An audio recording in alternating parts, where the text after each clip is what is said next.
The diagram that I have there is very deliberate because I think STEM has actually been around for a very, very long time. It emerged in the 1990s, so it is not a new phenomenon.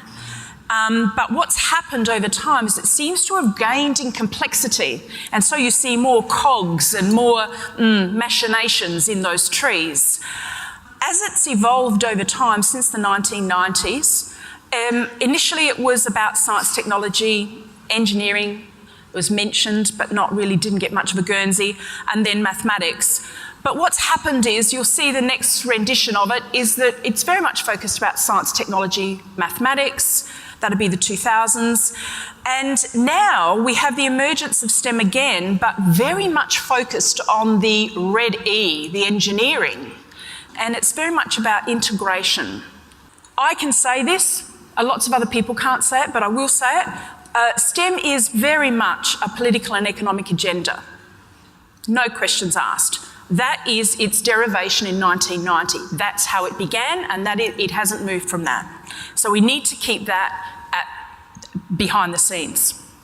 Okay, so what is driving this economic and political agenda? And it will be these kinds of things that you've seen in the media.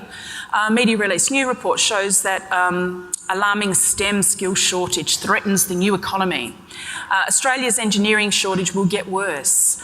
Gloom and doom. Shortage of IT graduates, a critical threat. And that's actually quite true, actually. Time to tackle skill shortages. So we've seen that. You know, it's all about the workforce and about all these shortages that we have. However, you may have also seen this. Hanging up their lab coats, Australia's new brain drain. Faced with limited job opportunities, disenchanted youth are heading overseas. Graduates struggle to get jobs in science. Panic over science education is overdone. The STEM crisis is a myth. So why do we have these contradictory kinds of ideas out there, media releases out there? And what I'd like to do is to try and help you with some of that confusion. Now, friends of mine, Deb Corrigan, Helen Forgaze and Sarah Hopkins, who are maths educators from Monash, we actually started trawling through a lot of the policy documents. Mathematics is fairly straightforward. It doesn't sort of we all kind of know what mathematics is, but I will define it for you in a minute. Engineering's interesting because when we hear there's an engineering shortage, well, my question is, well, exactly in which area do we have an engineering shortage? So, for example, civil engineering there are always lots of graduates in civil engineering. However, you can imagine that all those graduates that we had in mining, the mining engineers, are now petering off because the mining boom is over. So what's going to happen with those? So when we have these sweeping generalisations about there's a shortage, it's never specified about the area, even though we have that kind of data.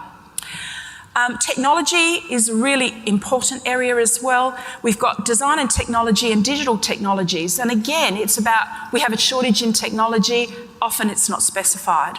And often the design and technology gets lost in the digital technology focus.